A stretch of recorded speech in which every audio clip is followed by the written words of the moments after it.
Hello guys, welcome back to my channel. I'm going to be doing a review on tonight's episode of sorry, I don't know why I did that, but the challenge. Wow, I just feel like every episode is just always intense and there's always so much jam-packed information considering it's an hour and a half. So much content to go through. Per usual, I have my notes. If you see me looking over, I'm just kind of going through it in like order, just trying to make sure I cover everything. So, remember last episode, Kyle beat Joseph. And now it's kind of like the question of like, what's the aftermath of that? Is Kyle going to kind of confront Fessy because he felt like he distrust or like, I guess, went against his trust and put him in and he was blindsided, although Kyle lied to Fessy's face. I guess no one else in the house, only Fessy, and said he was going to vote for someone else, but lied about it, and it's just kind of mad. So I'm like, you're feeling too entitled, but let's just kind of see how this plays out. Wes applauds Kyle for winning the skull, but it's clear that Kyle is still salty about being blindsided, and he's just kind of like getting mad and like venting to Wes, and Wes is kind of just like taking the information in. Wes is for me like kind of like an information holder and maybe let that information out when needed for him for like strategic standpoints and stuff. So it's like, okay, Kyle, go off, go like vent about it, whatever. We also see the new partnership between Big T and CT. I'm still kind of skeptical if CT is gonna like jump ship when he gets the opportunity, because I feel like Big T is really genuine, really excited and grateful to be with him. CT essentially is kind of just stuck with her, and it was just because he lost his partner and didn't have anybody. He's kind of just, hey, Big T, CT together. Like it wasn't so much like a consensus together, and I feel like he's faking it for the camera. There's just kind of a lot of speculation with him just being disgenuine, who knows. So I'm kind of really skeptical about that, but good thing they're a partner and everyone's kind of paired off for the time being. Fessy's talking to the boys, to Kyle, and wanting to please everyone. Like just saying like, oh, so there's like this power I have. I'm the only person who's won for the past 2 weeks. So I'm the only one who knows about it. And he's kind of just like telling everybody, but I'm like, go tell Kyle, let him understand. I'm not gonna say you guys are gonna be friends again, but like have that conversation with each other so it makes more sense. And again, he reveals that the secret vote is not a secret, and everyone's like, I don't know, for the camera purposes, it almost didn't seem like they were that shocked by it, but that's kind of like the consensus I got from that. So eventually Kyle and him kind of head on. It wasn't as dramatic as I expected it to be, but Kyle was like, yeah, I lied, after Fessy tells him about the secret vote and everything, because Fessy's like, I only did that because I know that you lied to me about who you voted for. You said you were gonna vote for, I think it was West, but you voted for this person. Kyle's like, yeah, I lied, and then what? Like, it was just no remorse. I'm not gonna say that anyone on the show ever feels guilty about anything they do. Everyone's like snakes on here. But the fact is like, he gave like a valid reason for why he voted him in, because Kyle lied to him, but he still was just being really entitled about it. And I think Kyle and his like voiceover diary room thing was like, yeah, Fessy, people lie on the show. No one really wins by not lying. So like, I don't know what you're mad about it. I'm like, everyone's just kind of having a lot of pride and just like defending all their actions as they should. But it's like, sometimes I feel like they can take more ownership, but they just choose not to. And that's kind of how I'm feeling about Kyle. But then Kyle throws the brigade under the bus, which is Corey and Nelson, Team Young Buck, and saying like he didn't really lie to like the whole house. He lied to Fessy directly, but said that Corey and Nelson essentially, I wouldn't say that they were like the fire under everything, but they were the ones who maybe lied to the whole house. So they're the ones that everyone should put their targets on. And it was kind of like bickering and back and forth. I'm like, okay.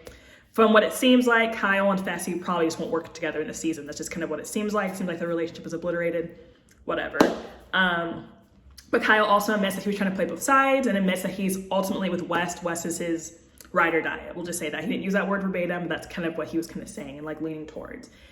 Cam walks into the room to essentially do collateral damage because Kyle had picked Cam the last episode. They're not partners. So if your partner's going off and yelling and everything, you kind of almost need to calm them down, because that's your guys' game together. He could be yelling about something and then drag Cam into it. So it's very kind of necessary to try and like tame or just be on the same consensus as your partner, try to calm them down if you have the opportunity to. So that's what Cam was doing. I just don't make enemies, you know, for either of them.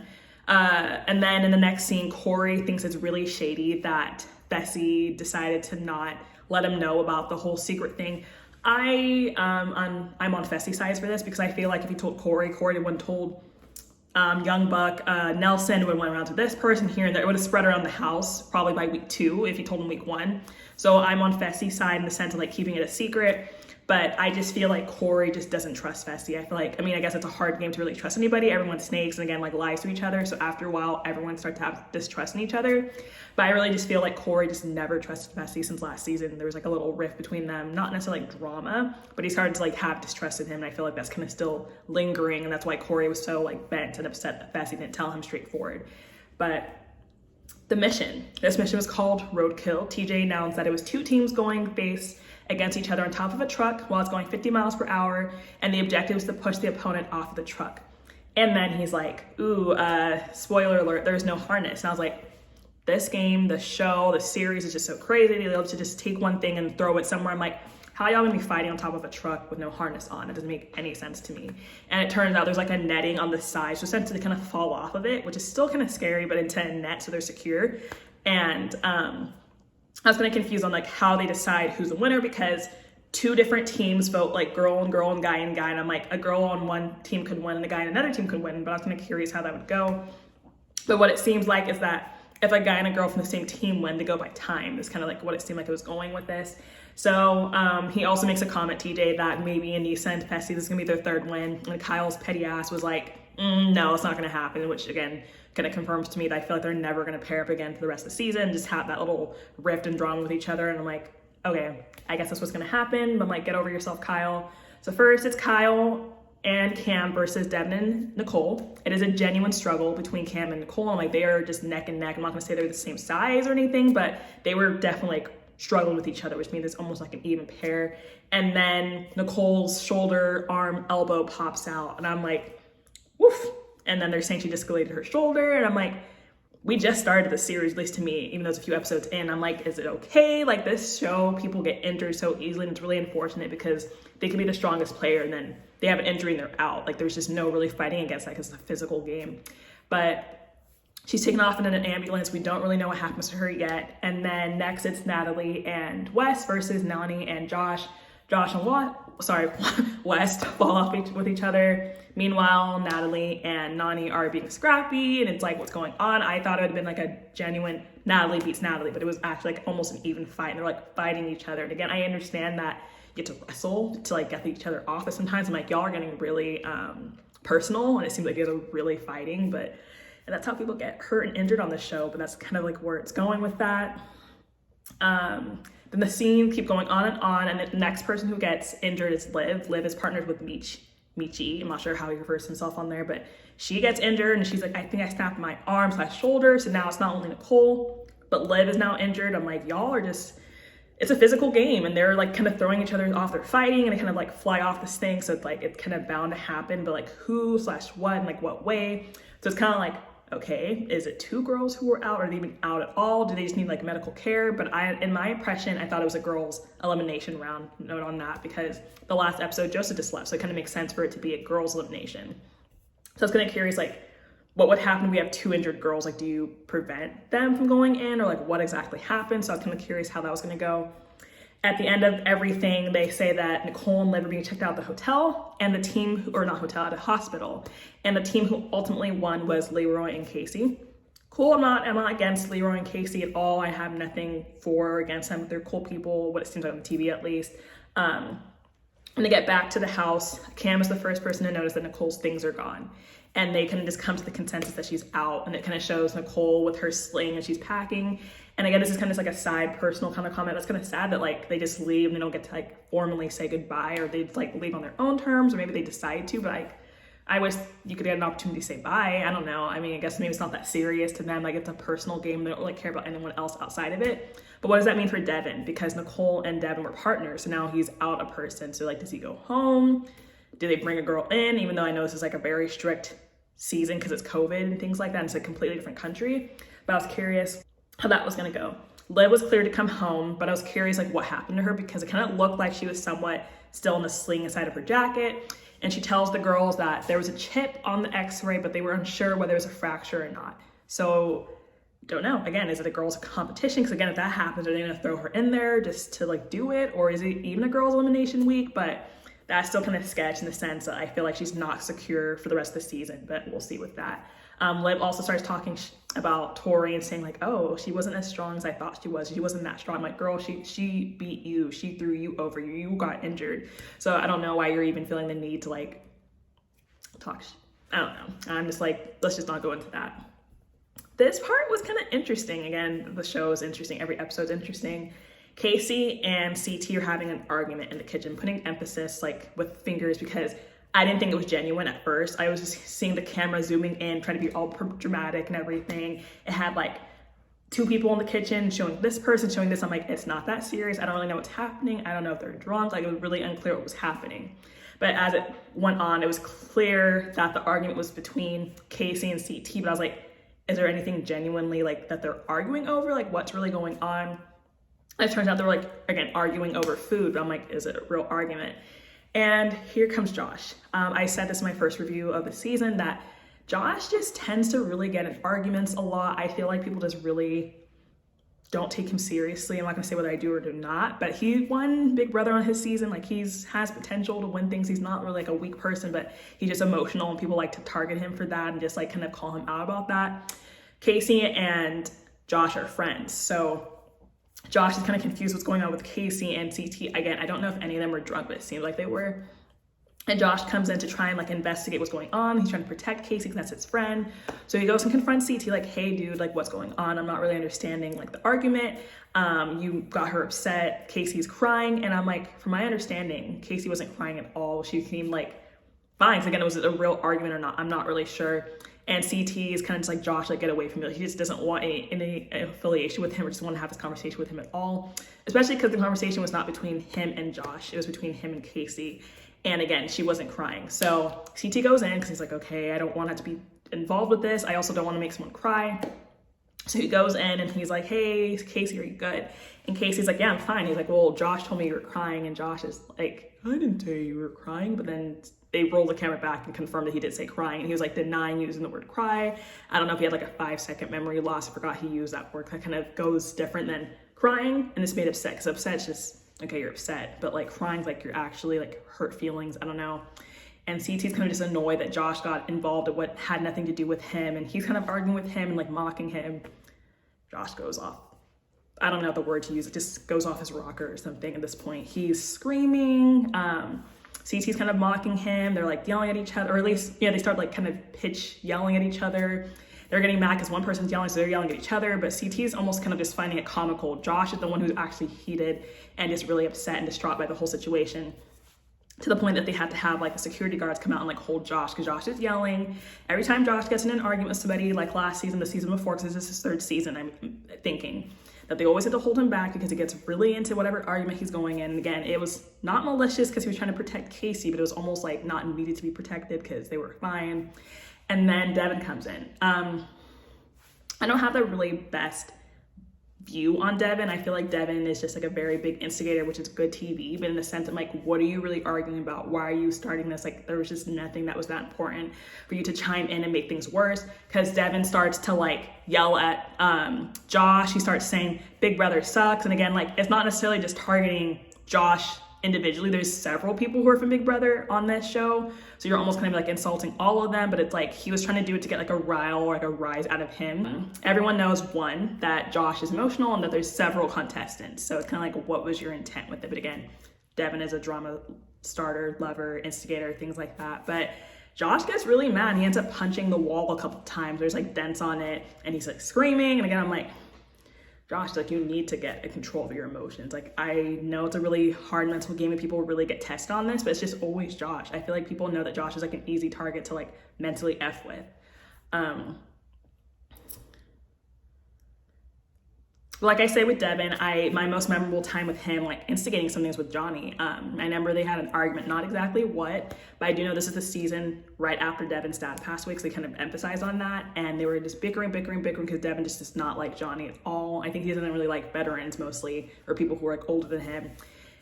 And then Johnny made a pass at Devin about his dad, like just things like that. So I just feel like Devin just somehow knows the right ways and buttons to push somebody that somehow just gets escalated, and he loves that. I don't know. So I just feel like that was in my head when he was arguing with Josh. I'm like, you've done this before and you tend to do this over and over. It's getting tiring. But I mean, essentially no one gets physical with each other, so no one has to leave, but it's still kind of like, this is drama, because if it's a guy's elimination, obviously one of those guys are probably gonna get picked in. The deliberation happens and Wes throws Corey's name under the bus. I feel like that was like the first few seconds of the deliberation. I'm like, that was random. I wasn't really expecting that. And I didn't realize that Devin and Tori had previous beef before this. In the little voiceovers, they were both kind of saying that they didn't like each other, and they've known each other since like a different season, not of the challenge, but a different franchise completely. And I was like, I didn't know that, and this is kind of something interesting to note as well. And then Josh saying that Devin needs to be targeted and he needs to be sent, and that's when I was like, whoa. I thought this was a girls' elimination because last week Joseph just left, so it makes sense for it to like alternate when Ashley, Joseph, so girl. But no, they're saying it's a guy. And I'm like, is it a guy because, I don't know, Nicole's gone, so we need to like throw Devin out? Like, I don't really understand the strategic with that, and that's where people kind of like to start saying stuff about producers and that there's producer infiltrating situation, because that doesn't make sense. For me, it made sense to be another girl one. But then even then, if Devin gets thrown in, he doesn't have a girl partner, so what would that mean? So it's kind of like a lot of like question marks throughout the whole episode of like, what's going to happen? Who's going to leave? Will he have to be like automatically eliminated because he doesn't have a partner? They're all kind of just arguing with each other per usual. Every deliberation, it's always kind of like messy and just interesting to see everyone's like true colors come out. They're all kind of like beefing at each other all in front of everybody.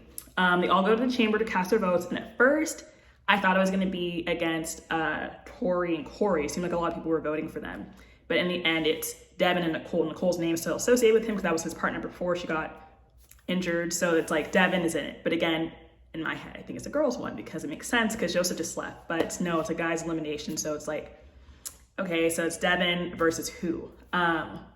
They show the screen, and Casey and Leroy finally see the screen that reveals who's lying to each other. This is the first time that they're seeing it, and Nisa and Fessie's seen it twice, and now it's them. They're the next pair to see this, like, I guess, secret situation. And they're talking, and I forgot to mention this earlier. Leroy is kind of like, I don't know if I should trust Casey. For some reason, I just don't have trust in her. In Casey's little voiceover, she's like, I don't trust Leroy, so I'm gonna be vague with him and just kind of not tell him the truth and just get information from him. I'm like, even though I know they can switch partners, I'm like, why is there distrust already? Like, where is this coming from? I don't know if it's just, I don't understand why people just have so much weird animosity to each other when the show is just starting, or just when I feel like Casey doesn't really have that much background in the show in itself. So why do you already have that much against Leroy? Is it because she's a Big Brother person and a lot of people don't like Big Brother people on here? Not really understanding. After their personal little deliberation thing happens, Leroy and Wes start to politic with each other. And Cam's sitting there luckily to try and like talk sense into Leroy if necessary. Not saying that she'd like, that's her role, but you know, she's kind of just there to listen and maybe give some, I guess, insight, and maybe again, like be like the mediator of the situation. So we're like, okay, is there really a rift between Leroy and Wes? I haven't really seen that, but I also haven't really seen them be on the same page. I didn't really know where that was gonna lead. I also finally learned it's called the Crater. I was saying with the Gauntlet, because I forgot what the word it is. They use it a different word every season, but this one is the Crater. And Devin is it. He's competing because it's a men's elimination. And again, I'm saying this for like the 100th time now. I don't get it. I thought it'd be a girls one, so this makes no sense because Joseph just left. So why is it a guy's elimination? That doesn't make sense to me. It's an even, whatever. The show knows what they're doing, but that doesn't add up to me. Again, for some reason, all these people who keep winning, like I guess, double agents, they are not throwing themselves in. Like, you have to get a skull to get to the elimination at the very end, or like run the final. So like, you guys know this, and you guys keep not using your power. It's not often that you get to win or have the opportunity to throw yourselves in and not get blindsided. But Fessy did it twice, or Fessy did it, and Nisa, and now Leroy, because of like the girls and guys. And I'm like, you guys are just being foolish. There's only so many skulls to come out, and you only have so many opportunities. But Leroy says no. And I'm sure they're thinking of him the same way they're thinking of Fessy. So now it's Devin against who? Leroy and Casey is a unanimous vote. They both put Wes and Natalie, which kind of sucks because Wes been nominated before, but they're nominated again. And so now it's Wes against Devin. I realized that Devin and Wes are friends, which is unfortunate. I didn't know that, but it's kind of unfortunate to have to go against your friend. I don't know who people thought would have went against Devin, or if they just thought Leroy would have put himself in because it makes sense, because he needs to get his goal. And throughout the whole thing, Wes is kind of just like not in the game. He's kind of like relatively behind Devin. And Devin in his voiceover says when he looks over at Wes that he can see that he's not into the game, that Wes doesn't want to win, that his heart's not there. So like that was his time to shine. I don't know. And Wes kind of just keeps saying over and over that he feels lied to, kind of, distrust, doesn't understand. Him and Leroy have known each other for years, not necessarily mean that they're friends, but they've known each other, so they doesn't understand why there's like the confusion or why he needed to be nominated in the first place. He thought it was a blind side, and just due to that, his head was not in the game, aside from Devin being his friend. I don't want to say he let Devin win, but I feel like that was kind of like over his head, so that just kind of contributed to him not doing well. So in the end, Devin won, and everyone was like, oh my God, Devin did so well. I'm so proud of him. People want to say Devin is the underdog, this, and this. I'm like, I don't know if it's because Wes's head was in the game, because I do think that Wes is a strong competitor. But at the end of it, Devin decided to be unnecessary and rude and was like cursing out Leroy, but Leroy didn't nominate Devin in there. It was the house vote. I don't know if he was cussing him out because he put Wes, which is his friend, but I'm like, Devin, you were just starting nonsense again. You got your skull, take it and leave. This is the kicker. So TJ's like, hey, this is your chance, Devin. You get to pick who you want. Natalie is a free agent, but you get to infiltrate. I don't know why he did this. I think Devin is a wild card. He picks Tori, even though at the beginning of the episode, they both kind of clarify that they have some like former beef and like against each other. So him picking Tori is just like because Tori's a strong player, so it makes sense like you could win with her, but if you don't like each other, what's the point of partnering with someone that you like butt heads with? So that's kind of confusing to me. And Tori's upset, Corey's like whatever, because Natalie seems like a good competitor, but like I don't understand Devin's intent with that. But whew, that was a mouthful. Hopefully I'm not too fast for you guys when I'm talking, but yeah, let me know what y'all think in the comments, and see y'all in the next review. Bye.